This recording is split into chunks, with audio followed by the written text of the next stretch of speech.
Milieu d'être venu. Donc, Média, c'est une petite chaîne qui commence sur en fait, l'économie et l'entrepreneuriat. Le but, c'est justement de ne pas donner des vérités ou autres, mais vraiment de questionner les choses, comment est-ce qu'on peut faire avancer, puis ouvrir le débat. C'est ça mon but, il n'est pas de savoir le juste ou le faux ou pousser des idées. Donc voilà, c'est vraiment d'ouvrir les choses. Et donc, je prends juste 2 minutes pour te présenter. Donc, tu es président du Parti du Centre, Vaud. Exactement. Juste, président du Kiwanisme Orme. Oui. Donc ça, c'est une société... C'est un club service à but philanthropique.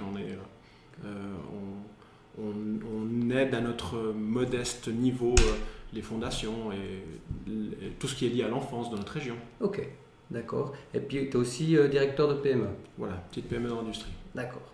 Et puis moi, je suis juste, en fait... c'est moi qui crée le podcast et puis en fait j'ai envie de créer un média en ligne. Donc voilà, je suis le propriétaire de Média qui est aujourd'hui une toute petite chaîne YouTube. Donc voilà, et donc là on est dans les locaux d'RMV où on a pu trouver une petite salle, donc c'est sympa, où on travaille actuellement tous les deux, où on a eu le plaisir d'échanger régulièrement. Donc voilà, en fait le sujet aujourd'hui c'est l'AVS, la 13e rente. En fait, qu'est-ce qui a poussé la Suisse à avoir une 13e rente? Comment est-ce qu'on se positionne là autour, ou ton avis là-dessus? Quelles seront en fait les échéances qu'on risque d'avoir avec le financement justement de cette rente? Et puis je voulais juste voir avec toi en fait comment est-ce qu'on peut expliquer le fait qu'on a voté oui à une 13e rente et que le même jour en fait on vote non à la consolidation de l'AVS dans le temps. Donc pour ça je vais juste reprendre un ou deux supports. Ce qui est peut-être important de souligner, parce que les gens ont dit non à la consolidation de l'AVS à travers l'initiative des jeunes PLR voulant prolonger, repousser l'âge de la retraite à 66 ans. En fait, ce qui était subtil dans cette initiative, c'est qu'elle avait une espèce de double levier. Le premier, c'était que à court, moyen terme, je crois que c'était pour 2030, on poussait l'âge de la retraite à 66 ans, mais il y avait un deuxième effet qui indiquait que l'âge de la retraite devait être indexé à son espérance de vie. D'accord. Et il semblerait que c'est vraiment ce point-là qui a fait basculer. Peut-être que si l'initiative portait que sur la retraite à 66 ans, peut-être que le résultat serait un petit peu différent. Okay. Donc c'est pour ça que j'aime bien nuancer ça, parce que c'est pas que les gens ont dit non à la 66 ans, c'est qu'ils ont dit non à un espèce d'ensemble de 66 ans plus une espèce de... D'accord, en fait. Un système indexé à une qualité de vie, espérance de vie, mais où on ne sait pas trop comment ça aurait été calculé ou pas. Donc c'est vrai que dans le flou, c'est difficile à défendre une idée. D'accord. Ok, c'est vrai que moi, en fait, quand j'ai été amené à voter, je me suis dit, personnellement, j'étais pas pour, une 13e rente AVS, mais ça, c'est les avis de chacun. Et ensuite, je me suis dit, l'AVS, de toute manière, on doit la refinancer, donc comment est-ce qu'on peut espérer une rente en plus? Et à partir de là, donc moi, j'étais plus pour, il faut trouver une solution pour refinancer l'AVS. Et je comprends le fait que, oui, basé sur l'espérance de vie, en fait, personne n'a envie d'accepter quelque chose où on ne connaît pas les conditions finales. C'est ça, tout à fait. Et c'est d'autant plus paradoxal que l'idée des jeunes PLR était juste. Parce que si on prend l'AVS quand elle a été mise en place en 1947-48, je ne sais jamais entre l'année où on l'a voté et l'année où ça a été en application, à cette époque-là, l'espérance de vie était de 67 ans, sauf erreur, ou 69 ans. C'est-à-dire qu'en fait, en 1950, les gens cotisaient pour la retraite à 65 ans avec une espérance de vie de moins de 5 ans après. Aujourd'hui, elle est de 85 ans ou 87 ans, homme, femme. Ça veut dire qu'on a une espérance de vie après de la retraite de 20 ans. Donc on est passé de 5 ans à 20 ans. Donc il est clair que sur ce raisonnement-là, les jeunes PLR ont raison en se disant mais quand on a 1000 modèles de financement, on espérait que les gens puissent vivre jusqu'à 50 plus après leur retraite. Aujourd'hui, ils vivent 20 ans de plus. Donc, c'est un coût. C'est obligé que y a un moyen, il faudra trouver une solution. C'est ça. Et donc, l'idée des jeunes PLR n'était pas saugrenue. C'est juste qu'on ne voyait pas trop comment mathématiquement on allait pouvoir appliquer ça. Et donc, les gens dans le doute, encore une fois.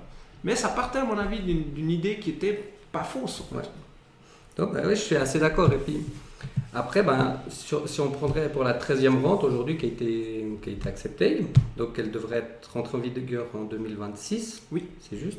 Tout à fait. En fait, quels seront nos challenges justement pour le financement et où est-ce qu'on va aller chercher les sous et autres et quel pourrait être l'impact? Là, je mets plusieurs questions. Hein, oui, bien sûr. Une à une. C'est quel serait l'impact en fait sur les conditions de vie, sur comment dire ça, le coût de la vie chez nous? Alors, en fait, ce qui est un peu, est-ce qu'on peut dire dommage, je ne sais pas, mais quand on a eu la campagne et l'initiative sur cette 13e rente, ce qui a été beaucoup reproché aux initiants, c'est de volontairement pas avoir mis un mode de financement dans le système. C'est-à-dire que si dans l'initiative, ils avaient dit « Ok, on veut une 13e rente et elle doit être payée par tel mécanisme », au moins les gens, ça aurait été clair. Et les politiques au niveau du Parlement, ça aurait été clair. Or, le problème qu'il y a, c'est qu'ils ont dit « On veut une 13e rente », charge au Conseil fédéral et au Parlement de la financer, de trouver le financement. Alors dans la campagne, ils ont dit on peut rajouter 0,4% de cotisation salariale, 0,4% de cotisation patronale.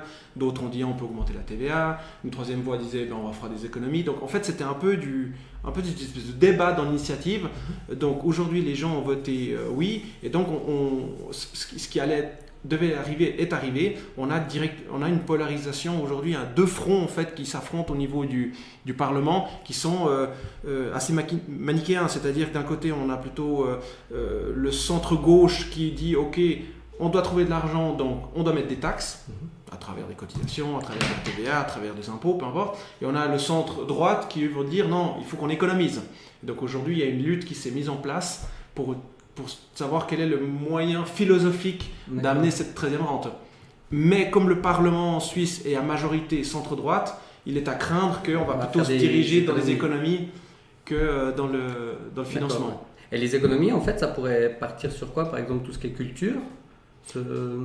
En fait, il y a un souci, c'est que cette initiative est arrivée probablement au pire moment de ces 20 dernières années, si on parle de côté financier.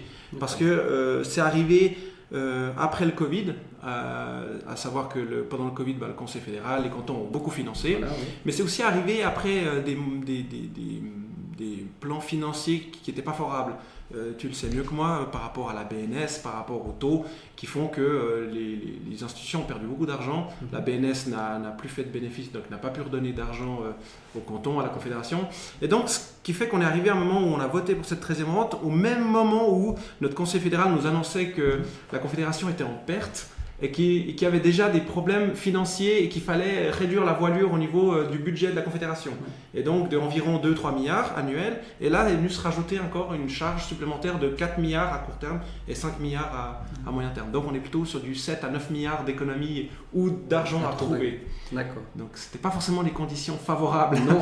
Et puis peut-être que justement on a eu cette 13e rente qui est venue du fait qu'on a eu le Covid avant. Et puis est-ce que, parce que j'y pense maintenant en discutant, c'est qu'en fait le Covid on a eu justement des prêts, on a eu de l'argent en restant à la maison et c'est pas qu'on s'y habitue, mais est-ce qu'on s'est dit en fait c'est possible?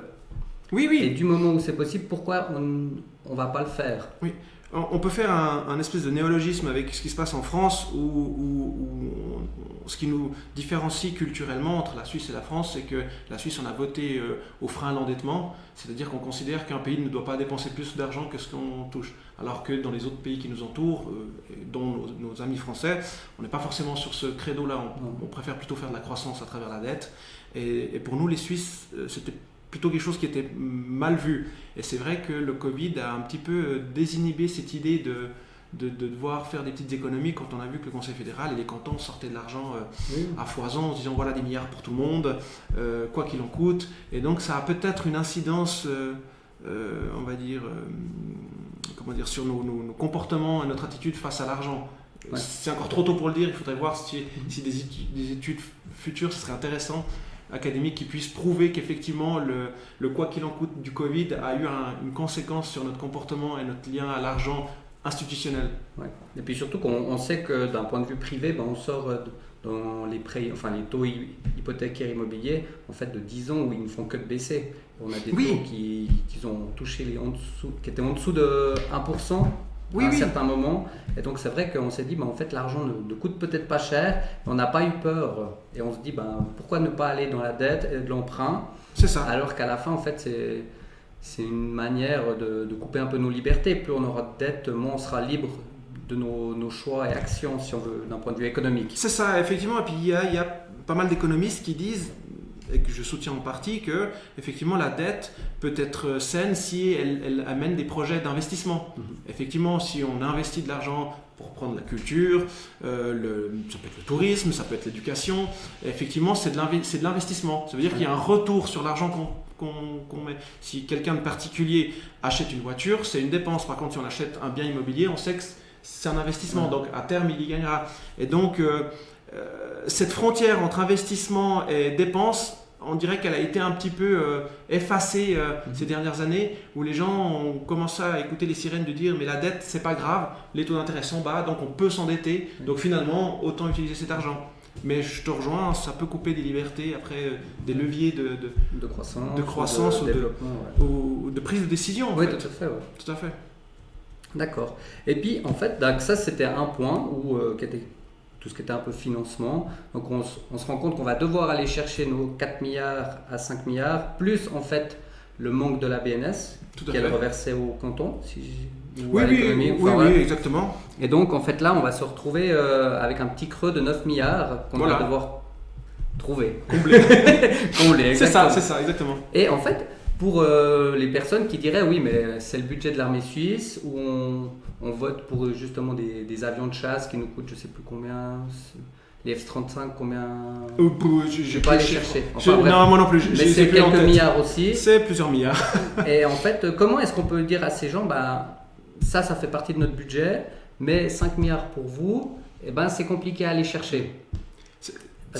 Oui, je comprends tout à fait la question et elle est légitime puisque ça a même débordé un peu parce que les gens se sont aussi dit mais si on donne des milliards à l'Ukraine ou à des fonds X à l'étranger, pourquoi est-ce qu'on ne peut pas donner? Et c'est vrai que les gens ont oublié, ou peut-être, est-ce qu'ils n'étaient pas au courant, je ne sais pas, mais ce qui est clair c'est que le ménage du budget de la Confédération il est compartimenté et il y a des règles, il n'y a pas de vase communicant. Voilà, c'est des pots séparés. Voilà. Et donc le Parlement vote chaque année pour le budget et puis effectivement on met tant pour l'armée, on met tant pour les affaires sociales, on met tant pour l'aide au développement à l'étranger et donc on ne peut pas juste se dire on prend un morceau là puis on le met là et puis c'est vraiment des choix politiques stratégiques de long terme. Donc c'est pas comme... Enfin, même les gens dans leur privé, ils ont la même chose. Quand tu as ton budget mensuel, tu sais que tu as tant pour le loyer, que tu as tant pour ton leasing, tu as tant pour... etc. Tu peux pas te dire demain, je prends l'argent là puisque je l'ai, je paye pas mes impôts, puis je paye mon dentiste. Malheureusement, ça marche pas comme ça. Voilà, sur toutes les pots en fait, de la Confédération, si on veut bien, ça touche à des emplois. Si on prend l'armée, bien sûr. C'est de l'emploi. Si on prend le social, c'est aussi de l'emploi. Enfin, toutes ces choses-là, en fait. Évidemment, il y a des lignes stratégiques qui sont données et on ne peut pas en 5 minutes couper l'armée en deux et puis dire l'année prochaine on le met là. Voilà. Parce que c'est juste physiquement pas possible. D'accord. Et donc, en fait, ces pots, ils ont rarement un excédent, quoi. Enfin, je pense qu'il n'y a pas un pot, par exemple, si on prend l'armée, vu qu'on en parle, de se dire, on a 5 milliards de budget pour l'armée, mais chaque année, on a 2 milliards en plus. Mais on les préserve chaque fois. Non, c'est plutôt le contraire, c'est des postes à charge. C'est-à-dire qu'ils vont plutôt dépenser de l'argent, puis on espère qu'ils ne vont pas dépenser plus que ce qui leur a été attribué. Et puis, je reviens encore une fois sur ce qui s'est passé ces dernières années, où le Conseil fédéral a commencé à faire des coupes linéaires, un petit peu sur tous les départements. Donc on est déjà en mode économie. Avant que les gens aient voté oui à la baisse, on était déjà dans ce mode de dire il faut qu'on baisse nos centres de coûts. Ouais, donc en fait on n'aura pas le choix que de financer, trouver un moyen pour financer. Oui. Donc là les propositions de financement c'était plus ou moins des charges salariales en plus pour l'employeur et le salarié. C'est ça. Et ensuite une hausse de l'AVS. Excuse-moi, de la TVA. De la TVA, exactement. Voilà. Et ensuite, il y avait autre chose, je vais juste le montrer.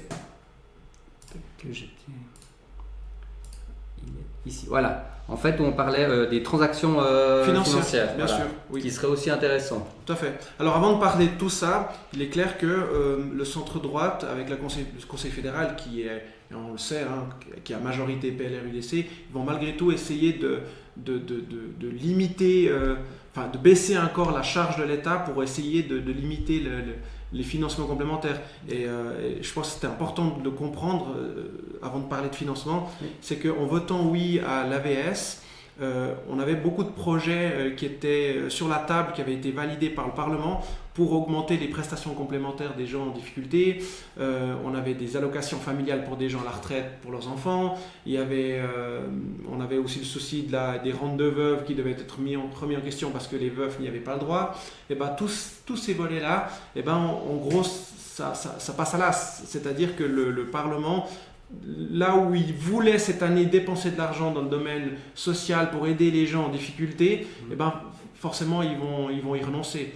Et donc ça veut dire que, je prends par exemple un exemple qui était assez symbolique, les allocations pour les personnes à la retraite ayant des enfants encore en études, ça va tomber.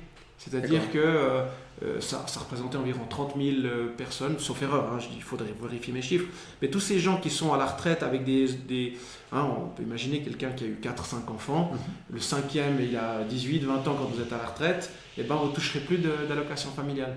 D'accord. Parce qu'il fallait trouver de l'argent. Et donc, le Parlement actuellement est en train de couper un petit peu partout.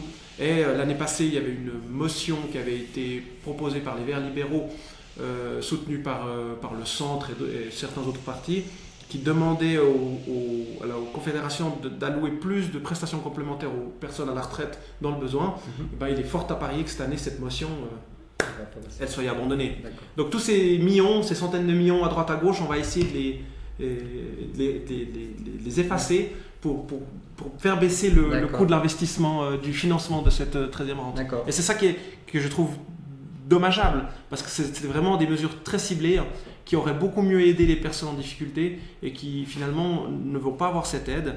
Et donc si on reprend les chiffres qu'on a pris aujourd'hui sur la pauvreté des personnes à la retraite, et si on reprend le chiffre dans 10 ans avec la 13e rente, il est fort à parier qu'il y aura plus de personnes en difficulté que ce qu'elles sont aujourd'hui. D'accord. Mais ça sera de la musique d'avenir. Et puis on verra, ok.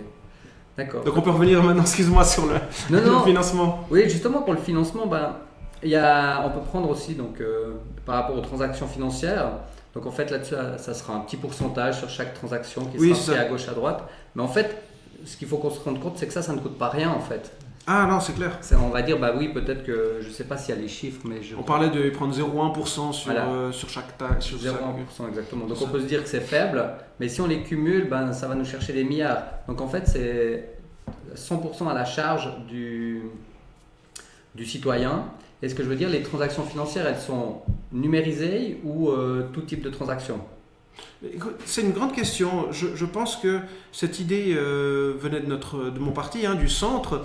C'est ce qui reprend un peu la taxe Tobin, sauf erreur, en Europe.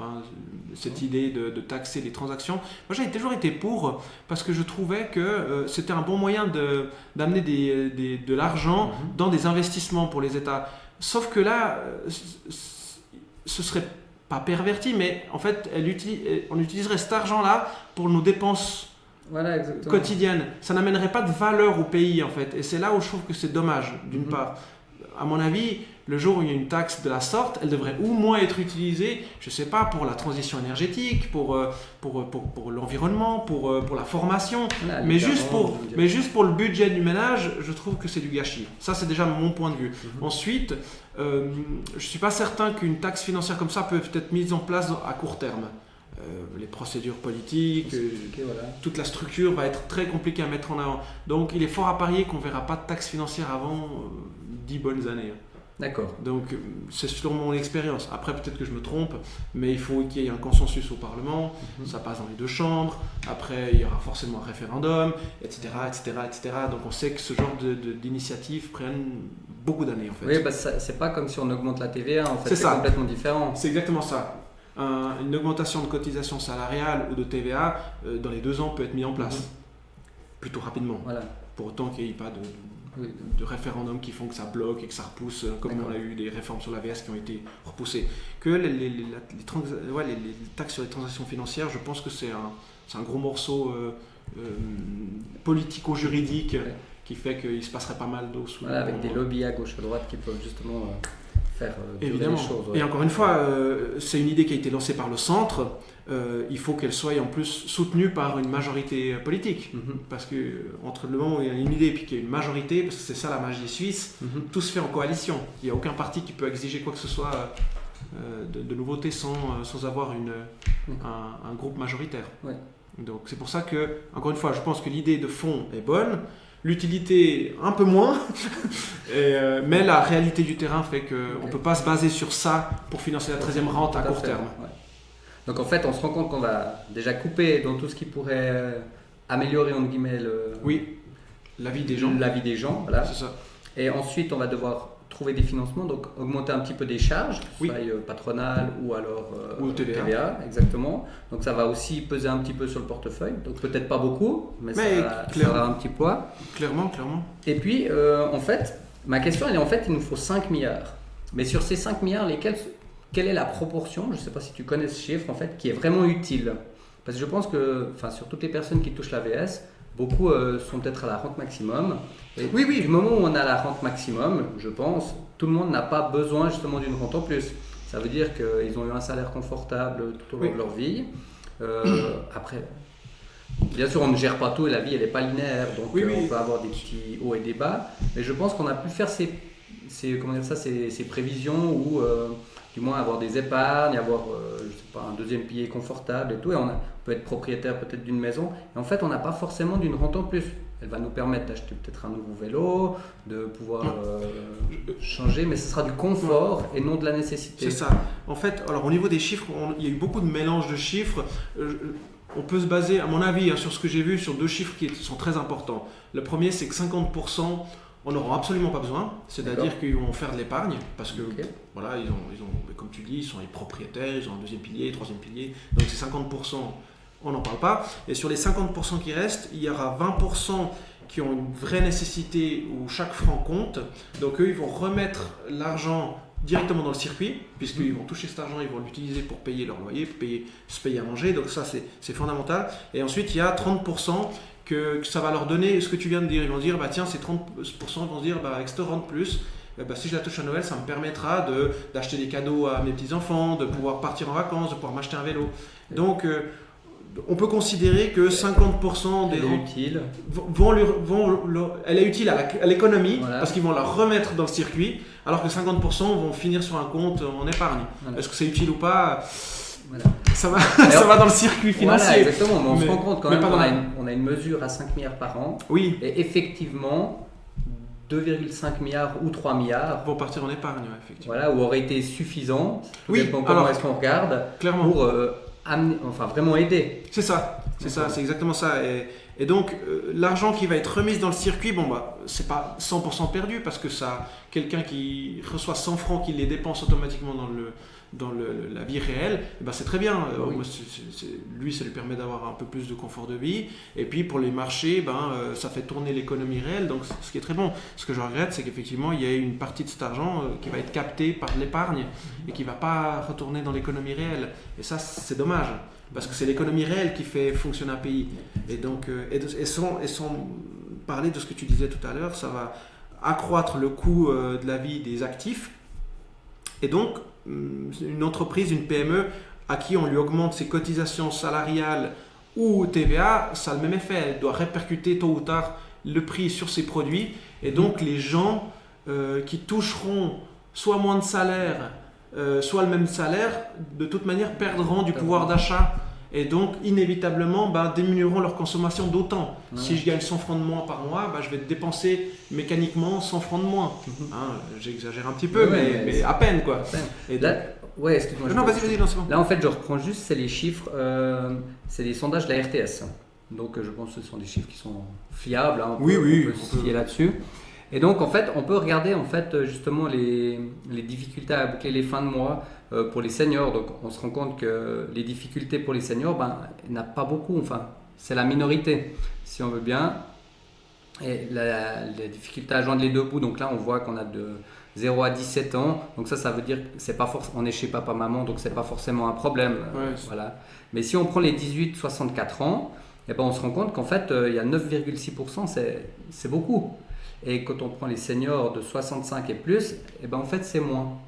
Et en fait, ma question, c'est qu'on se rend compte déjà qu'il y a une difficulté pour 10% de la population. Et en fait, cette difficulté, elle va s'accentuer. C'est clair. Et en plus, on va rogner dans certaines aides dont ils auraient pu Oui. privilégier. Tout à fait. Et puis, il y avait un chiffre qui était assez parlant. C'est celui que tu viens de dire, où on disait, mais oui, il y a des gens à la retraite qui ont des difficultés financières, mais proportionnellement, il y en a plus en tant qu'actifs. C'est-à-dire que la classe à la retraite sont plus aisés que les actifs. Et il y avait cette espèce d'image qu'on se donnait, on se disait, ah mais les retraités c'est tous des gens pauvres qui sont des difficultés, mais pas du tout en fait. Il y a une partie d'entre eux, oui c'est vrai, mais il y a une partie plus grande chez les actifs. Et là c'est eux qui vont devoir passer à la caisse, si j'ose m'excuser du terme, pour régler ça en fait. Et c'est vrai que les initiants à cette initiative nous ont fait croire que l'argent était entre guillemets magique et que ça n'aurait pas de conséquences sur les actifs. Mais on va le voir très rapidement entre les prochaines décisions politiques et le coût que ça va engendrer, que oui, ça va continuer à rogner un petit peu sur leur pouvoir d'achat, alors même qu'on est après Covid où on a eu une grosse inflation, des coûts de l'énergie qui ont augmenté, des coûts de la lamal qui ont augmenté, donc on est en situation très compliquée pour les actifs, et peut-être qu'on en parlera tout à l'heure, où on voit que ceux qui ont voté, ça se ressent aussi. Oui, on va en parler aussi sur tout à l'heure. Sur les catégories démographiques, effectivement. Alors peut-être pas sur les catégories démographiques, mais du moins sur les... Oui, peut-être c'est ce que tu entends, mais sur les classes d'âge. Oui, c'est ça. D'accord, oui, c'est ça, tout à fait. Et oui, et puis en fait, là, il y a un autre sondage qui est intéressant. En fait, c'est les seniors plus fortunés que les actifs. Voilà, donc c'est ça. voilà, c'est que en fait, moins de 10 000 francs d'épargne. Donc on se rend compte que... Donc là, c'est quand même assez impressionnant. 37,6% des actifs entre 18 et 64 ans ont moins de 10 000 francs de côté. De côté, oui. C'est beaucoup, 30% évidemment. de la population d'actifs. Et quand on prend les retraités, on est à 15. Et donc on se rend compte qu'il y a déjà une différence là. Et plus de 100 000, donc là ça veut dire qu'on est quand même relativement aisé. D'ailleurs après j'aurais une question aussi là, qui va tourner là autour, entre aisé et riche en fait. Quel est le chiffre et qu'est-ce qu'on entend par là? Ça fait partie effectivement du débat pendant l'émission. Et donc là on se rend compte que donc 30%, c'est assez marrant en fait, on se rend compte qu'il y en a 30% qui ont moins de 10 000 et il y a 30% plus ou moins qui ont plus de 100 000. Donc il y a quand même un gros écart de classe, si on peut dire ça comme ça. Oui. J'aime pas parler en termes de classe. Non, mais elle existe en Suisse, elle est moins grave que dans certains pays, mais elle existe quand même. Exactement. Et puis on a quelque chose qui est quand même marquant, c'est qu'ici on voit il y a clairement une différence entre les 15% de retraités qui auraient moins de 10 000 francs et 52% qui ont plus de 100 000 francs sur un compte épargne. C'est la fameuse moitié des retraités. Donc c'est exactement la fameuse moitié des retraités dont tu parlais avant qui n'auraient pas forcément besoin d'une rente en plus. C'est du confort, mais ce ne sera pas du... On peut nuancer juste un propos, et quelqu'un l'a dit pendant la campagne, il faut faire attention avec ces chiffres parce qu'il est vrai que certaines personnes arrivent à la retraite et qui prennent l'entier de leur deuxième pilier en compte. Et ça leur fait un gros capital. Ça leur fait un gros capital, mais du coup ils n'ont plus la rente deuxième pilier. Mais c'est très difficile à statuer sur ces gens-là parce qu'on ne sait pas s'ils sont déjà propriétaires ou pas, s'ils ont un troisième pilier ou pas. Donc voilà, c'est une petite nuance qu'on peut faire sur ce chiffre-là. Oui. En sachant que pour être propriétaire, beaucoup ont pris une part de leur deuxième pilier. Exactement. Donc ça pourrait nuancer. Aussi. Donc c'est pour ça qu'il faut prendre un petit peu avec les pincettes, mais malgré tout ils sont assez flagrants. On voit que la fortune, les grandes fortunes se trouvent plutôt chez les personnes retraités. Chez les actifs. Chez les actifs, ce qui est un peu normal parce que quand on est actif, on construit sa vie, on épargne, on fait une famille. Et quand on arrive à la retraite, les enfants partent de la maison, on se retrouve avec un petit capital, tout d'un coup on peut être propriétaire. Donc finalement, on a réussi à accumuler une certaine propriété, une certaine fortune et ça montre que le pays est en bonne santé. Ouais. D'accord. Ok, en tout cas, c'est où je voulais un petit peu aller avec ces chiffres. Et donc oui, je voulais juste revenir sur quelque chose que j'avais entendu hier sur justement un interview, c'était lors des débats sur la RTS où quelqu'un parlait je me souviens plus de la personne, mais il parlait justement des gens riches. Mais riches en Suisse, qu'est-ce qu'on entend? Comment est-ce qu'on peut définir la richesse? À quel stade en fait? Est-ce qu'on a un revenu de plus de 8 000 francs par mois avec une épargne ou un bien immobilier ou des actifs tiers? Ou alors, en fait, c'est un mot qu'on peut lancer comme ça et qui n'a pas comment dire ça, de référence en fait. Ouais. C'est clair que c'est comme quand on utilise classe moyenne, on aime bien, on les met à toutes les sauces. Alors, au sens de l'OFS, ce qu'on peut dire, c'est déjà la classe moyenne. La classe moyenne se situe, c'est les gens qui ont un revenu de 75 à 150% du salaire médian. En sachant que le salaire médian il est autour des 6006, 6008, c'est quelqu'un qui gagne entre 4005 et 10 000 francs par mois. D'accord. On peut considérer que c'est dans la classe moyenne. Après, on peut extrapoler en couple. Oui. Et donc, il est clair que si on nous dit que donc ça revient environ à 100, entre 100 et 150 000 francs par année de revenus, il est clair que si une personne seule touche 200 000 francs par année, on peut considérer qu'il commence à être qu'il sort de la classe moyenne. Oui. Donc à partir de là, on a déjà au niveau des revenus. Pareil pour un couple. Si un couple gagne entre 100 et 150 000 francs par année, ok, ils sont dans la classe moyenne pile. S'ils gagnent à 200 000 francs, ils sont dans la classe moyenne supérieure. Puis au-delà de 250 000 francs, ben voilà, on sort de la classe moyenne. Donc des revenus de 250 000 francs et haut, et plus, on peut considérer que c'est des gens qui sont sortis de la classe moyenne.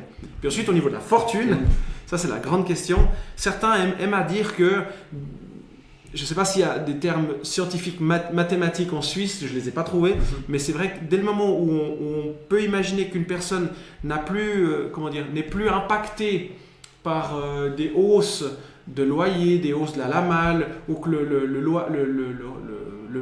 loyer, ou en tout cas le ménage où ils habitent, n'a plus d'incidence sur leur confort de vie, on peut estimer qu'ils ont une fortune assez importante pour être aisés financièrement. Voilà, ils ne seraient pas impactés par le type inflation. Voilà, la LAMAL augmente de 10%, c'est pas de problème. 1er janvier, ils payent leur prime annuelle. D'accord. Donc on peut estimer que la personne, elle vit à un rythme élevé. Mais encore une fois, au niveau scientifique même, on le sait pour la classe moyenne, mais par exemple, quelqu'un qu'on peut dire qu'il est fortuné ou qu'il est riche, moi en tout cas, personnellement, je ne l'ai pas trouvé. D'accord, ça devient compliqué. C'est un peu une zone floue. C'est une échelle de valeur de chacun en fait. Est-ce qu'on s'estime riche ou pas?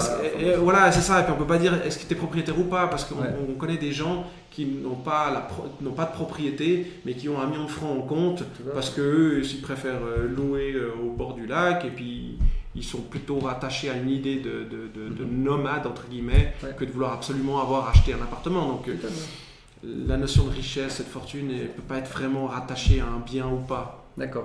Et ça, je pense que c'est important de le dire, parce que souvent, je trouve que dans les débats, en fait, on va partir avec ces mots qui sont des mots forts. En fait, on va dire les riches ou les pauvres, la classe moyenne. Et en fait, on a de la peine en fait à mettre une échelle là autour. C'est ça. Et je trouve que il faut être prudent avec ce genre de mots. Oui, clairement. Parce que ça peut être très populiste, entre guillemets. C'est ça. Puis en fait, on leur enlève leur sens. Ouais. Et du coup, quand on va argumenter pour une loi, pour une votation, on n'aura plus d'échelle de mesure. Exactement. Quand on va dire ça va aider la classe moyenne, mais si on estime que la classe moyenne c'est celui qui gagne 2 000 francs jusqu'à 20 000 francs, ça ne veut plus rien dire. Non. Donc je pense que tu as raison, il est important de bien classifier les choses ou de ne pas utiliser des mots qui n'ont pas de sens juste. D'accord. Et puis après, maintenant, j'ai une autre question qui est toujours là autour de l'AVS et puis un petit peu. C'est en fait, entre guillemets, en relation avec le financement, mais c'est comment en fait gérer la différence démographique qu'il y a eu sur la votation. Est-ce qu'il y aura besoin de la gérer? On ne le sait pas, mais en fait, c'est des hypothèses des questions que je me pose. Est-ce qu'on devra gérer peut-être un conflit entre... je vais juste montrer les chiffres. C'est qu'en fait, là, voilà. Ça, en fait, c'est les forts soutiens. Enfin, ça, c'est les statistiques sorties après les votations. Oui. Donc, en bleu, on a les pour, en rouge, les contre. Et en fait, on se rend compte que les retraités de plus de 50 ans sont clairement pour. Ce qui, entre guillemets, peut être compréhensible. On va dire une 13e rente, oui, j'ai travaillé toute ma vie. J'ai le droit. Voilà, mais ça, c'est une autre question que j'avais aussi. C'était, en fait, et là, on se rend compte en fait, qu'on a 60-40 jusqu'à 35 ans. Et ensuite, on a plus ou moins une parité. On va dire que c'est une parité. Il y a plus de non que de oui. Je sais pas si tu... oui, je vois, oui, 35-49 ans, voilà. 46% ont dit oui, 54% ont dit non. Exactement. Et donc là, en fait, on va se rendre compte que les gens qui vont financer tout ça sont ceux qui vont travailler et vivre encore le plus longtemps. Et qu'on sait qu'à partir de 2035, je crois que c'était, ou qu'il fallait refinancer... Oui, à partir de 2030, on pense qu'il faut commencer à imaginer, à refinancer. Exactement. Donc en fait, moi, à 36 ans, je me dis... ça risque de nous coûter plus cher. Nous, l'âge de la retraite, on ne sait pas du tout quand est-ce qu'il va arriver. Et est-ce qu'on en aura une? Parce que ça devient une question, vu qu'on sait que c'était fallait refinancer de 50 milliards ou quelque chose comme ça, où les réserves sont de 50 milliards de l'AVS. C'est ça, oui. Et couvre une année environ. Voilà, et donc en fait, on a nos 50 milliards de réserves, et en fait, chaque année, on a dit oui, on va sortir 5 milliards de plus. C'est ça. Grosso modo, il y a 10 ans de réserve. En gros, c'est ça, oui. Et puis nous, il nous reste 30 ans à faire au minimum. Et donc là, en fait, je me dis, en fait, ça peut être compliqué. Et je pense que si l'économie suisse venait à connaître une crise, parce qu'aujourd'hui, on ne peut pas dire qu'on est en crise, on se rend compte que l'immobilier marche bien. Le taux de chômage est bas. Exactement, donc c'est très sain. Et ben en fait, comment est-ce qu'on va le vivre? Ça va être très compliqué en fait de faire avaler aux jeunes, je pense, qui vont se dire ouais, mais nous, on a payé plus pour vous. Et des fois, je ne dis pas que c'est juste de penser comme ça, mais c'est ce qui peut arriver quand on se sent lésé. C'est ce qu'on a un petit peu vu à la sortie des urnes, effectivement. Les initiants nous ont expliqué pendant des mois qu'il n'y avait pas de crise générationnelle. C'est-à-dire que les premiers sondages, et ce qui était vrai, les premiers sondages donnaient un oui massif de toutes les classes d'âge, ce qui est souvent le cas dans une nouvelle initiative populaire. Parce que ça plaît en général, et donc les gens ne sont pas encore bien penchés sur la question. Alors au premier sondage, on dit est-ce que vous voulez donner plus d'argent aux personnes à la retraite? Les gens intuitivement disent oui. Et ce qu'on a vu après au fil du temps de la campagne, quand il y a eu des débats, où justement la question du financement arrivait, et que oui, il fallait financer ça, ça allait coûter en TVA ou en cotisation salariale, et effectivement on le voit, les moins de 50 ans ont pris parti pour dire non, on ne peut pas se permettre, l'AVS est en bonne situation, mais on sait qu'on va devoir la refinancer de toute manière, et là ça double le refinancement, et donc effectivement les actifs se sont dit non mais ça va coûter une fortune. J'imagine qu'avant le oui à l'AVS, les moins de 50 ans dont on fait partie les deux, on s'imaginait déjà travailler jusqu'à 66-67 ans. Avec cette mesure, on ne sait pas jusqu'à quel âge. Voilà. Et donc je pense que de manière naturelle, les moins de 50 ans, c'est pas qu'ils ont été égoïstes, c'est que, comme tu as dit, quand des gens qui aujourd'hui ont 60 ans ont cotisé toute leur vie pour avoir une rente, et qu'en un clic de souris on leur a dit finalement vous allez toucher plus, les gens de moins de 50 ans ils ont dit non, c'est juste pas possible, c'est financièrement très dur, et donc ils se sont dit nous on a aussi des factures à payer, on a aussi nos enfants à élever, et ce surcoût va être très dur à englober dans notre système économique. Donc moi les résultats en sortie d'urne au niveau démographique m'ont pas vraiment surpris, parce que c'était les derniers sondages, c'était la tendance, et autour de nous on voyait vraiment qu'il y avait cette différence d'âge qui se mettait, qui était en train de se polariser. Maintenant, est-ce que ça va avoir une incidence, que tu me demandais tout à l'heure? C'est encore difficile à dire. Les prochaines votations concernent pas forcément des questions d'âge, mais quoique, il serait intéressant de voir aux sorties des urnes, le 9 juin, on a une votation sur le frein au coût, sur la malle. Et on peut imaginer que les personnes qui sont un peu plus âgées, ont plus de soucis de santé, vont plutôt refuser cette initiative pour ne pas voir leurs prestations éventuellement diminuer, alors que des actifs ou des plus jeunes vont se dire on veut arrêter de chaque année nous demander plus. Moi voilà, je suis papa, j'ai 2 enfants, ça me coûte plus de 1000 francs par mois de la malle. Exactement. Et on ne sait jamais où ça va s'arrêter. Voilà. Donc il serait intéressant de voir le 9 juin si on va de nouveau retrouver cette séparation entre les moins et les plus de 50 ans. D'accord. C'est vrai que ça c'est aussi, on n'en parle pas aujourd'hui, mais c'est une grande discussion en fait. La malle en fait, on se rend compte que c'est pas la pire chose qui existe, mais quand on voit pour certains, ce qu'on l'utilise, est-ce que ça nous coûte? En fait, je veux bien que ce soit une assurance sociale, mais je pense qu'il y a beaucoup de choses à questionner. Oui. Je pense que le fait d'aller 1 heure chez un cardiologue ne peut pas être facturé 700 francs. C'est ça. Et ce qui est dramatique, c'est qu'on le sait, il y a eu des études qui sont sorties depuis des années. Aujourd'hui, la malle, c'est un système à 2 vitesses. C'est-à-dire qu'il y a, les derniers chiffres que j'avais vus, c'était entre 22 et 24% de la population, quand même un quart de la population qui ne se soigne plus. C'est-à-dire qu'ils mettent leur franchise au maximum pour payer un minimum d'assurance maladie, et puis ne vont pas consulter. Ce qui génère des problèmes de santé chez ces gens-là, et qui peuvent dégénérer sur des problèmes graves, et du coup ça augmente le coût de la santé. Ça, c'est pas moi qui le dis, c'est l'étude qui le dit. Donc déjà aujourd'hui le système il est biaisé, parce que l'assurance est obligatoire, mais vous n'êtes pas obligé d'aller chez le médecin. Voilà, et en plus, comment dire ça, si on ne paye pas notre prime, l'État la paye à notre place. Oui, si je dis pas d'erreur. C'est ça. Donc en fait c'est quelque chose d'assez fou. Il faudrait qu'on en rediscute sur un prochain. Oui, parce que là, on va reparler pendant 1 heure, effectivement. Mais c'est vrai qu'il a besoin d'être réformé aujourd'hui. En effet, il faut revoir ça, parce que je pense qu'il y a un petit excès. après à voir. Et c'est comme tout, ce qui était bon il y a 20 ans ne peut pas être automatiquement 20 ans après si on ne bouge pas. Donc c'est pour ça qu'on appelle ça des réformes. Mais on sait que les réformes sont lourdes, c'est compliqué, il faut trouver des majorités. Et souvent on met de côté et puis les années passent et rien ne se fait. D'accord. Ouais. Mais c'est au détriment des gens qui payent. Ouais, d'accord. Et donc, on va revenir un petit peu justement sur l'AVS et nos chiffres. Donc là, on a justement discuté de tout ce qui était les différences entre les plus et les moins de 50 ans. Ou, comme tu dis, on verra, est-ce qu'il y aura vraiment une scission, si on peut dire ça, démographique dans les futures votations. Ce qu'on n'espère pas quand même, parce que je pense que la force de la Suisse, c'est quand même qu'on a un pays soudé. Oui, la cohésion, bien sûr. On a une belle cohésion. Et je pense que c'est quelque chose qui est important quand on voit le monde actuel. Avoir une cohésion dans un pays qui parle 4 langues, c'est quand même assez fort. Et puis il ne faut pas peindre tout en noir. Quand on voit tes statistiques, on voit que entre 40 et 48% des actifs de moins de 50 ans ont voté malgré tout oui. Il n'y avait pas 20% de gens qui ont dit oui, c'est presque la moitié. Exactement. Donc il y a eu autour de moi des gens qui ont voté oui et puis ils m'ont dit clairement, c'est par solidarité. Et donc on n'a pas senti un schisme hyper violent. D'accord. Alors, j'avais une autre question aussi, et ça, est-ce qu'on serait devenu des assistés ou est-ce qu'on croit que l'État peut nous aider pour tout ?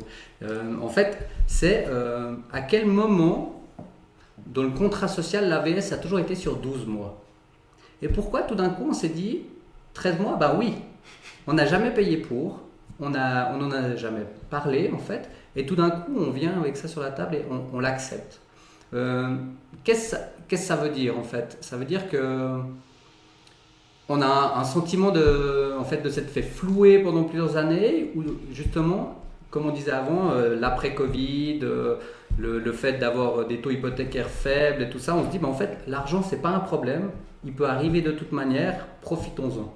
Oui, clairement. D'autant qu'on peut rajouter encore qu'il y a eu cette période avec la guerre en Ukraine, on a eu des banques, la Crédit Suisse qui s'est effondrée, où entre Covid, guerre et banque, le Conseil fédéral a dû sortir beaucoup d'argent rapidement pour sauver beaucoup de choses, et la population s'est dit mais et pourquoi pas moi ? Voilà. Et donc ça revient à certains dans les réseaux sociaux, on disait on va croire que je tape sur les Français alors que c'est pas du tout le cas parce que c'est un pays que j'adore, mais qui disait finalement le Vaudois c'est un Français comme un autre, dans le sens où on a perdu en fait cette idée de la valeur de l'argent en fait. Beaucoup de gens l'ont dit après cette votation, alors que je pense que c'est un peu plus fin que ça. Et effectivement quand des gens dans la population voient tous ces milliards qui sortent, ça n'existait pas ça avant le Covid. Ouais. Avant le Covid, la Confédération, c'était plutôt austérité, attention, chaque franc qu'on gagne, c'est chaque franc qu'on doit savoir où on le dépense. Et là, en 3 ans, il y a eu des centaines de milliards qui ont été dépensés pour plein de bonnes raisons, sûrement. Et du coup, les gens, ça les a peut-être, comme on disait au début de notre discussion, ça les a peu déboussolés. Puis ils se sont dit, oui, pourquoi pas moi ? Et d'autant plus choquant que c'est pas une 13e rente dans 10 ans, histoire qu'on puisse commencer à la financer. C'est tout de suite. Voilà, c'est 2026, c'est juste. C'est ça. Celui qui arrive à la retraite dans 2 ans, il aura cotisé finalement toute sa vie pour 12 rentes et on touchera 13. C'est magnifique. Ouais, c'est bien. Ça me fait penser à mes enfants. Mais les enfants, en fait, ils croient qu'on peut offrir les choses. Ils n'ont pas, en fait, la notion de... Non, bien sûr que non. Il faut financer, où il y a un effort à faire derrière. Voilà. Et on revient au début de notre discussion, où il y a vraiment on reprend le mot que tu as utilisé, une espèce de scission entre le avant et le après Covid, où les gens ont perdu la notion, ou alors ils ne l'ont pas perdu, mais ils disent non, il y en a marre. Une espèce de ras-le-bol, parce que quand on voit certains cantons plutôt conservateurs qui ont quand même voté oui, moi personnellement ça m'a beaucoup surpris. On les appelle... on peut aller chercher ça. Oui, un journaliste avec qui je me suis entretenu... juste avant les votations, me disait ce qui va faire que cette initiative va passer ou pas. Il m'a dit c'est les swing states de la Suisse, c'est des cantons de type Haro ou je crois que je sais plus qu'est-ce qu'il m'avait dit, Lucerne, Soleure, je me rappelle plus très bien. On voit ici la Lucerne, c'est un petit îlot vert au milieu de la Suisse qui a voté oui. Voilà, c'est ça. Et c'est des cantons qui sont malgré tout quand même conservateurs. Et là, pour le coup, qui ont quand même voté oui. C'était très surprenant pour des cantons plutôt conservateurs, plutôt à écouter une ligne plutôt conservatrice au niveau économique et qui une espèce de ras-le-bol on dirait en disant ouais, bah oui, bah nous aussi on a le droit de cet argent parce qu'il n'y a pas de raison finalement, il y a un pot et puis on peut aller chercher dedans. Et ça c'est assez surprenant pour la culture qu'on a ici en Suisse. Exactement. Ouais. Un peu moins romande qu'alémanique, mais malgré tout, moi ça m'a plutôt surpris parce que c'est vrai que je faisais partie des gens qui pensaient que ça n'allait pas passer cette initiative. Mais au canton, c'est-à-dire qu'il y aurait eu un vote majoritaire de la population, mais que c'était les cantons qui allaient peser sur le non. Puis bah, du coup, non, puisque ça a passé, parce que ces fameux cantons alémaniques ont voté oui. D'accord. Bah, je te remercie pour tout ça. J'avais une petite question encore par rapport à peut-être la démographie suisse. Est-ce que elle est, pour la pyramide des âges, est-ce qu'on est plutôt positif pour pouvoir bien financer cette rente ou plutôt en fait dans l'autre sens? Non, on est plutôt dans l'autre sens. D'accord. C'est-à-dire que ça va nous coûter. On sait que sans cette 13e rente, on aurait de toute façon eu des problèmes de financement de l'AVS. On savait qu'à partir de 2030, il fallait réformer l'AVS et c'est là où on aurait parlé, je pense, de 66 voire 67 ans. Donc de toute manière, on avait une pyramide déjà qui n'était pas favorable.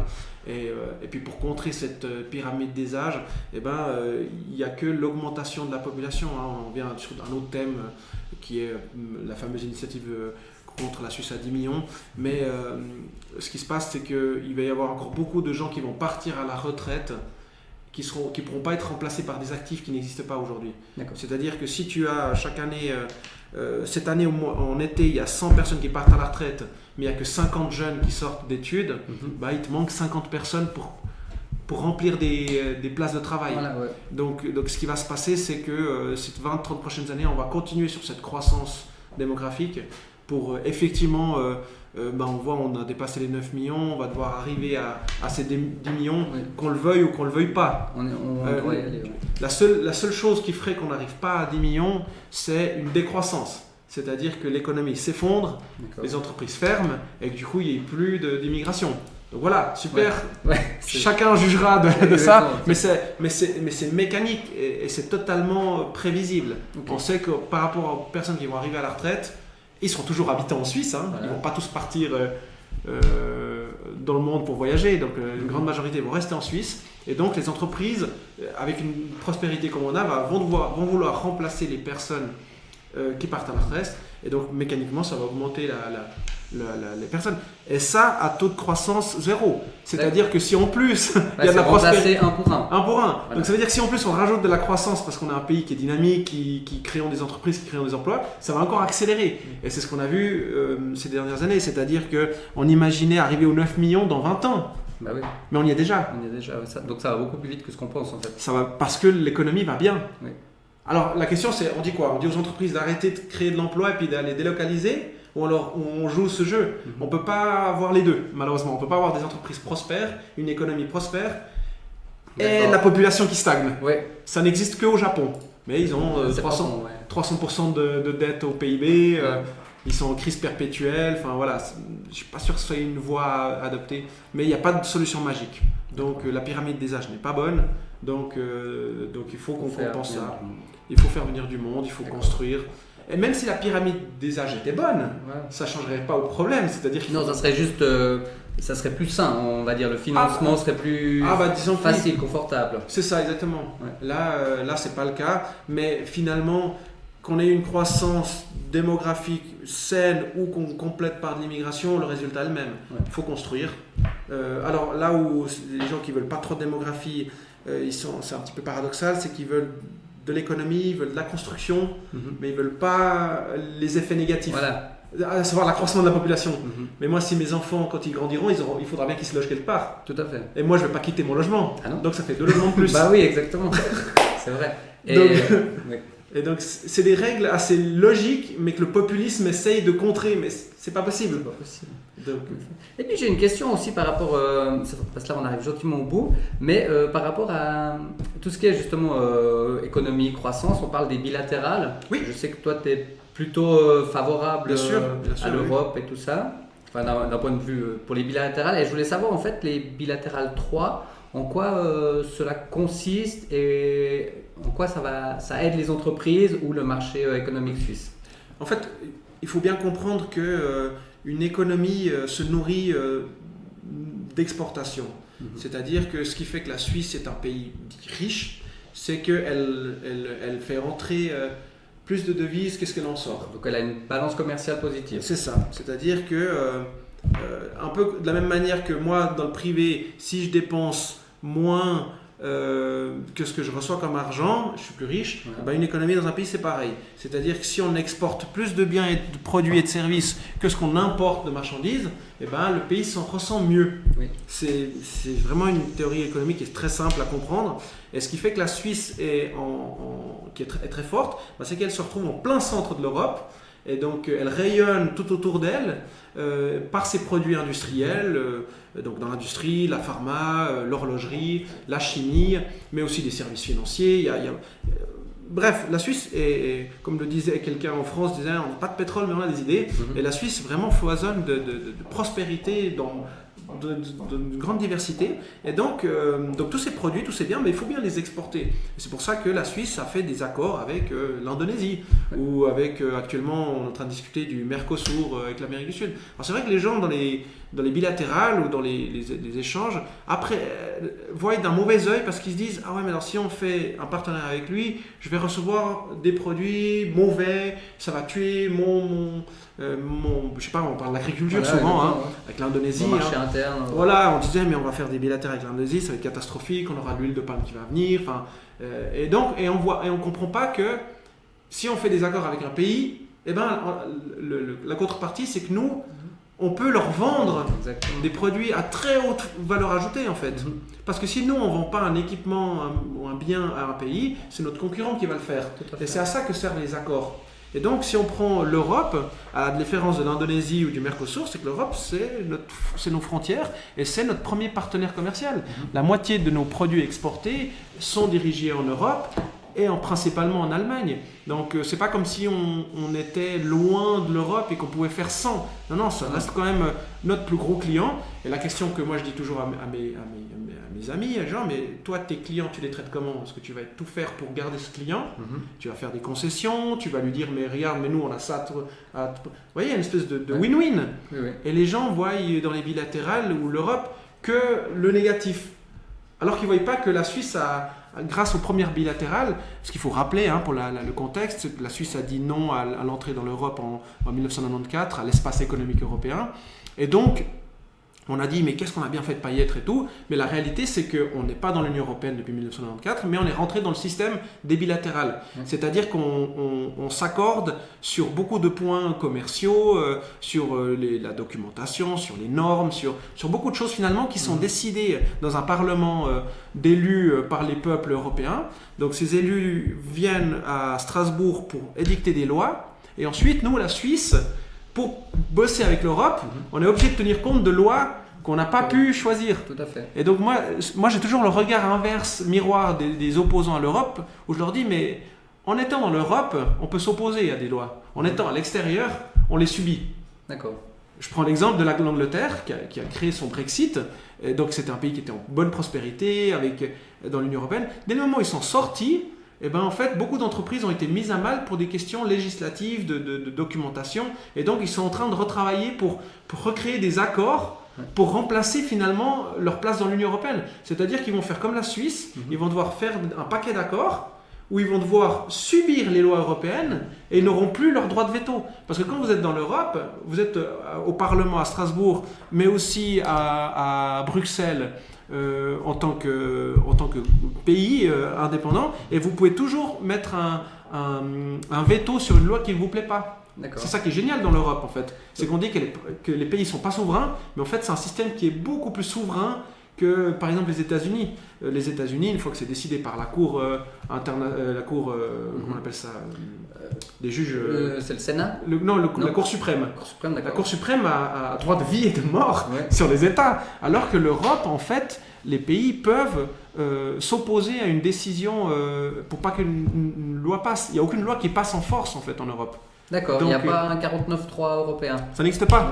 Et on l'a vu pendant le Covid, on l'a vu avec la crise en Ukraine, où par exemple la Hongrie, jusqu'au dernier moment, n'accordait pas son vote à des lois pour le Covid, pour les vaccins, pour la guerre en Ukraine avec la Russie. Et donc, M. Orban a toujours marchandé son vote contre des contre-prestations ou contre-financements de l'Europe. Donc jusqu'au dernier moment, la Hongrie jouait de son poids de souverain. Et en fait, une personne qui donne son veto, par exemple sur une loi, Ouais. elle ne sera pas appliquée. Elle sera bloquée. C'est pas, par exemple, un vote démocratique. Non. D'accord.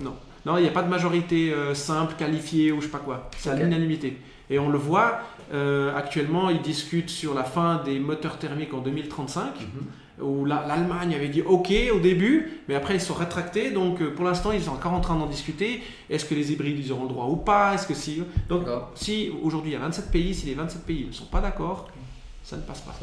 Donc, c'est dans les grandes lignes. Hein. Après, il y a plein de petites modifications de loi, tout ça, qui passent dans le Parlement avec des majorités simples. Ça va très bien. Mais vraiment des modifications constitutionnelles à l'Union européenne, ça ne passe pas s'il n'y a pas un pays qui ne le veut pas. Et c'est pour ça que je dis toujours aux gens qui voient l'Europe de loin, je leur dis non, mais les pays sont ultra souverains. Il y a même des discussions actuellement dans l'Union européenne pour savoir s'il ne faudrait pas changer la constitution pour éviter ces situations de blocage. Parce qu'un seul pays peut bloquer toute l'institution en fait. Et ça, nous, de la Suisse, on a l'impression... On s'en rend pas compte. Non, on parle toujours du diktat européen. Oui. Mais non, c'est juste que les 27 se sont mis d'accord. Typiquement pour la Suisse ou pour le Brexit, où on se confrontait à un mur. C'était pas comment on l'appelle, le gouvernement européen là, avec Madame... le Parlement non, l'exécutif, comment on l'appelle, le Conseil d'État européen, ouais, je sais plus, avec Madame von der Leyen, on regardait elle en disant c'est une méchante, elle ne veut pas négocier avec nous. Non, c'est juste que les 27 pays s'étaient mis d'accord pour pas parler avec nous. D'accord. Donc c'est 27 pays souverains qui disaient à la Suisse, si vous voulez rentrer dans les bilatérales, vous devez être d'accord avec nos règles. D'accord. Et donc c'est pas une personne non élue qui décide. Et pour l'Angleterre avec le Brexit, c'est pareil. L'Europe veut faire du business. À partir de là, il y a des règles. Voilà. Soit on est d'accord avec les règles, on discute, on se met d'accord et on accepte, mais on n'aura pas de passe-droit. On n'aura pas des droits que d'autres pays européens ou que l'Angleterre n'auront pas. D'accord. Et ça, ils sont intransigeants en Europe. Alors on veut ou on veut pas. Okay. C'est pas plus compliqué que ça. D'accord. Et donc, en fait, si on reprend les bilatérales 3, oui. Donc le mieux, c'est de trouver des bilatérales où on va prendre des papiers existants et on va adapter en fait nos standards à leur loi ou à notre manière de faire à leur loi. Et ils vont peut-être nous accepter ou alors se dire, faudrait rentrer dans l'Europe pour justement éviter ces papiers-là. Disons à court terme, il faut travailler sur ces bilatérales 3 parce que c'est là, c'est prêt. Il faut bien. On a deux opposants majeurs en Suisse, c'est les syndicats qui souhaitent réformer le système suisse par rapport à la loi sur le travail en passant par le truchement de l'Europe. Ouais. C'est-à-dire qu'ils savent très bien que ce qu'ils demandent pour les bilatérales, ils ne l'auront pas, mais en fait, ils essaient de marchander plusieurs choses en Suisse. Et évidemment, dans les médias, ils disent oui, alors voyez, on doit protéger nos salaires par rapport à l'Europe. On sait que c'est un jeu politique que les syndicats font, et c'est de bonne guerre, c'est leur job, mais vraiment, voilà, on voit qu'ils essaient de négocier avec le Conseil fédéral plus de choses. Donc ça, c'est le premier opposant qu'on a. Le deuxième opposant, c'est les conservateurs. Et là, pour l'UDC, pour ne pas les nommer, on n'a même pas ouvert les discussions qu'ils ont déjà affichées qu'ils en voulaient pas. D'accord. Mais ça, l'UDC, c'est leur jeu depuis 30 ans. C'est-à-dire que depuis qu'on a dit non à l'EE, chaque fois qu'on a eu des bilatérales, donc ils nous disaient on veut pas de l'Europe, mais ok pour des accords. Puis quand on trouvait des accords, ils disaient qu'ils n'étaient pas assez bons, puis etc. Donc ils sont dans leur jeu de s'opposer systématiquement, à tort ou à raison. Mais eux, disons, c'est leur stratégie. C'est leur stratégie, ils sont clairs, ils se fourvoient pas. C'est vraiment, c'est dans leur paradigme. On doit le respecter, c'est la liberté de chaque parti. La question, c'est de trouver une majorité là-dedans. Avec tous les autres partis et peut-être aussi les syndicats une fois qu'ils seront contentés, parce qu'il en va de la viabilité de la Suisse.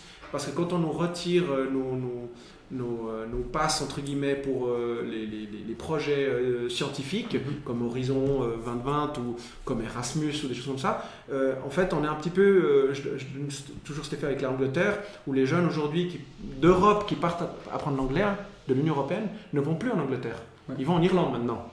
D'accord. Donc l'Angleterre a bêtement perdu un panel d'étudiants énorme. Voilà, et c'est des étudiants qui allaient en Angleterre, peut-être qu'il y avait des cerveaux qui étaient à se dire tiens, au lieu de repartir dans mon pays d'origine en Europe, je reste en Angleterre et il va faire la prospérité de l'Angleterre. Aujourd'hui, c'est l'Irlande qui l'irrite.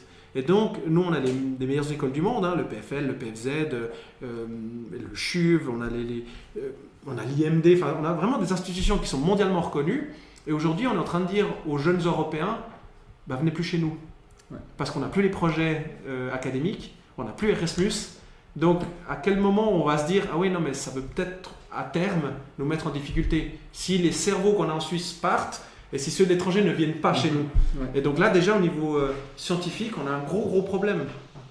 Et donc, après, on rajoute encore d'autres couches. Hein. Par exemple, dans le domaine médical, quand on a une entreprise en Suisse qui développe des produits médicaux, aujourd'hui, elle a des contraintes qu'elle n'avait pas avec les bilatérales 2. C'est-à-dire que tant qu'on n'a pas les bilatérales 3, elle a des problèmes à certifier, valider des produits pharmaceutiques dans l'Union européenne. D'accord. Alors, un grand groupe comme Novartis ou autre, ils vont peut-être pouvoir le contourner grâce à une filiale en Europe, des choses comme ça. Mais une start-up qui sort de l'EPFL et qui souhaite sortir des produits made in Switzerland pour pouvoir le vendre sur le marché européen va avoir des grosses difficultés actuellement. Ça sert à ça des bilatérales. Donc en fait, si on prend les petites structures, parce que c'est un peu ce qui est intéressant à notre échelle, parce que bien sûr.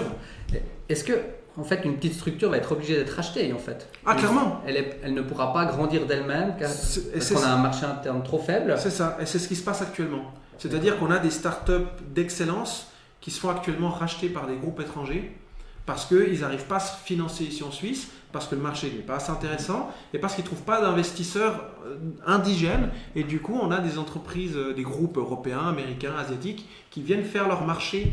Et on a des startups qui ont été financées par nos fonds d'investissement, par nos écoles, qui aujourd'hui sont en mains américaines, européennes, asiatiques. Donc on perd de la souveraineté sur nos compétences. Oui, exactement. En fait, le fait d'avoir peur de se mélanger aux autres, parce qu'on a, mine de rien, après la Deuxième Guerre mondiale, une économie qui est plus que pérenne et confortable en Suisse, on se dit on ne veut peut-être pas trop s'ouvrir parce que justement on va être sujet à concurrence ou autre, ou on peut venir dans notre pays avec des, je sais pas, peut-être des prix plus faibles ou autres. Et en fait, à la fin, on se rend compte que tout ce qui marche bien ou qui a un potentiel de développement, on doit le vendre parce qu'on ne peut pas aller sur un marché extérieur. C'est ça, exactement. Et moi, je pense aujourd'hui, le grand mal de la Suisse, ce qui faisait la fierté de la Suisse, c'était notre humilité. C'est-à-dire que la Suisse était considérée comme des gens qui étaient humbles, fiers et travailleurs. Et aujourd'hui, je pense que la Suisse, tout comme l'Angleterre ou la Catalogne, parce que je viens d'Espagne et j'ai vu la Catalogne, on pêche par un orgueil mal placé. C'est-à-dire qu'en gros, quand nous, en Suisse, on dit que l'Europe a plus à gagner à nous avoir que nous de les avoir eux, je pense que c'est un orgueil qui est très mal placé. Parce qu'on oublie que nous, on est 9 millions d'habitants, l'Union européenne c'est 350 millions et l'Europe c'est 500 millions. Donc au niveau marché économique, on est petit. Ouais. Mais en fait, ce qui est impressionnant quand tu me donnes ces chiffres-là, c'est que, moi je vais sauter un petit peu, je ne vais pas parler de l'orgueil, mais c'est qu'en fait on se rend compte qu'on a un marché européen interne qui est plus grand que le marché des États-Unis en termes de population. Évidemment. Clairement. C'est assez fou en fait de se dire que... Et c'est pour ça qu'on a investi ces dernières années dans des pays comme l'Ukraine et qu'aujourd'hui on parle de reconstruire l'Ukraine. Parce que c'est un pays qui a 45... Combien d'habitants ils ont? 45 millions d'habitants, je pense. C'est possible. Entre 45 et 50 millions d'habitants, sauf erreur. Donc c'est un marché qui est monstrueux. Et c'est pour ça que quand on dit oui, on va aller reconstruire l'Ukraine et on va donner de l'argent à reconstruire l'Ukraine, il ne faut pas voir ça que sous l'angle bienfaiteur. Il y a un angle investissement. Quand vous investissez dans un pays en développement, comme l'Ukraine, mais on peut aussi citer la Roumanie, parce que c'était un pays où il y avait eu l'aide à la cohésion sociale en Europe, où la Suisse a participé à 1 milliard, ça vous ouvre des portes pour l'économie. C'est-à-dire qu'en finançant la Roumanie à l'époque ou aujourd'hui l'Ukraine, demain nos entreprises pourront aller vendre des biens et des services en Ukraine. Que si vous ne dépensez pas un franc à la reconstruction de l'Ukraine, le jour où il faudra aller signer des contrats avec l'Ukraine, ils vont nous dire non, on va déjà donner du travail à ceux qui nous ont aidés à nous reconstruire. Tout à fait. Okay. Et là, on peut parler de Stadler Rail qui construisent des rails pour des trams dans les villes. On peut parler de Novartis Roche qui pourront fournir des équipements médicaux. On peut parler de l'industrie des machines pour remettre des lignes de production. Enfin, tu l'as dit, c'est juste 500 millions d'habitants, c'est un marché immense. Et donc nous, la Suisse, on ne peut juste pas passer à côté. Tout à fait. Donc oui, les bilatérales 3 sont même pas nécessaires, elles sont carrément vitales. C'est même pas de est-ce qu'on les prend ou on les prend pas. On les prend. Maintenant, la question, c'est effectivement de bien les négocier avec l'Europe et que ça soit négocié de manière acceptable pour qu'on trouve une majorité auprès de la population. Mais il est clair que autant les syndicats que les conservateurs jouent un jeu très dangereux. Parce que pour des questions électorales, ils mettent en danger la prospérité à long terme de la Suisse. Exactement, et je pense qu'il ne faut pas oublier en fait qu'est-ce qui a fait qu'on a notre prospérité aujourd'hui. Clairement. Et c'est pas en fait, et c'est souvent ce qu'on peut arriver, enfin, des fois on se trouve dans une situation comme un joueur de foot qui devient tout d'un coup excellent, un Neymar ou comme ça, on croit qu'on est le meilleur, et au moment où on croit qu'on est le meilleur, en fait c'est là où on fait des péchés d'orgueil un petit peu. C'est ça, voilà. Et c'est ce que tu disais, donc il faudrait éviter de le faire chez nous.